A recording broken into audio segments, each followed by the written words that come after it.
for the second week of June. And my first app is the TED app. Okay.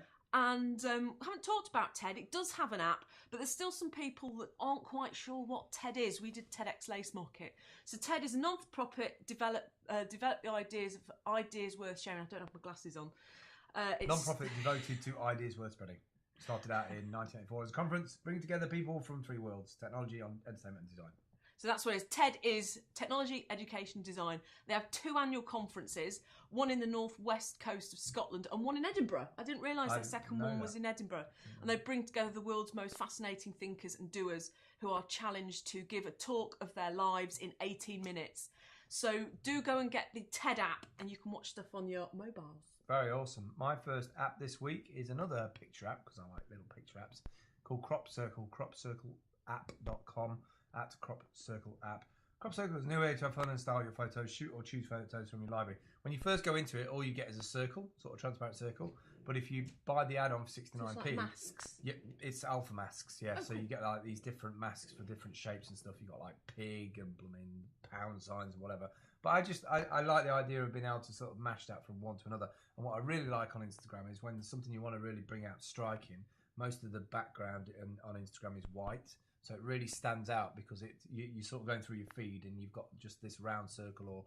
I've seen other people do it. And I was like, yeah, that makes me focus on it a bit more. A little bit different. So it's nice. Go check it out. Right, my second app is called Easy Portfolio from the pegeeksapp.com portfolio, the PE Geeks apps on Twitter.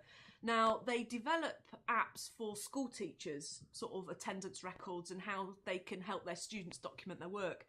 But the Easy Portfolio, it's a really good place to bring together your portfolio. So they develop mobile apps for teachers for iOS and Android. Easy Portfolio is the easiest way to capture evidence of learning within a portfolio. So you can have photos, you can record video, audio, music files, web links, you can upload documents, text entries, make notes about observations, and they're all in one place. Nice. So it's a really nice place to just gather together the evidence for an art project. Very cool. Second one from me this week is runkeeper, runkeeper.com. Mentioning this because it does have integration with the Pebble. It's not the best integration in the world, and I've seen a lot of people moaning about it, like they've had a year to do something and it's rubbish. But actually, for what I would need it to do, as soon as you're running Runkeeper the app, when you start an activity, you get a very tiny little icon at the top that says that it can see it.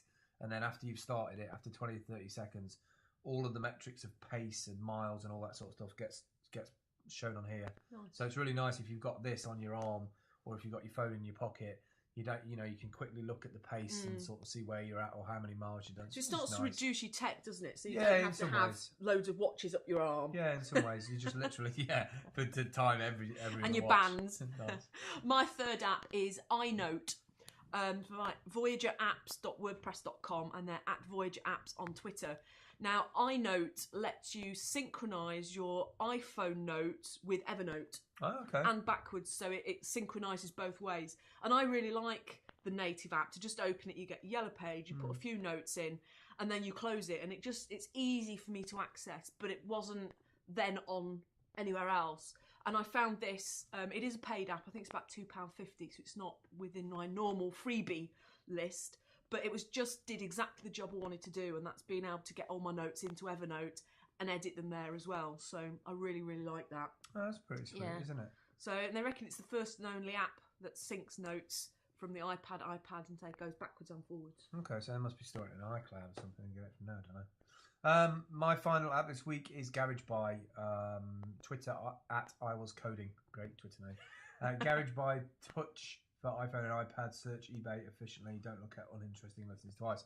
I'm bringing this back up because I'm about to have a bit of a clear out of old tech and things that I bought and never used or bought, and they've now sort of way past their life because we have new cameras and stuff. My sort of HV20 and my old Mac Pro, they're still great things, but they'll be useful for somebody.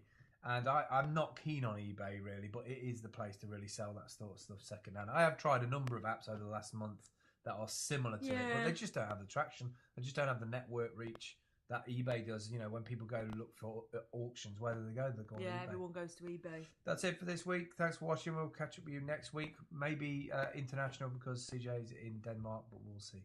See you later. Bye. Cheers.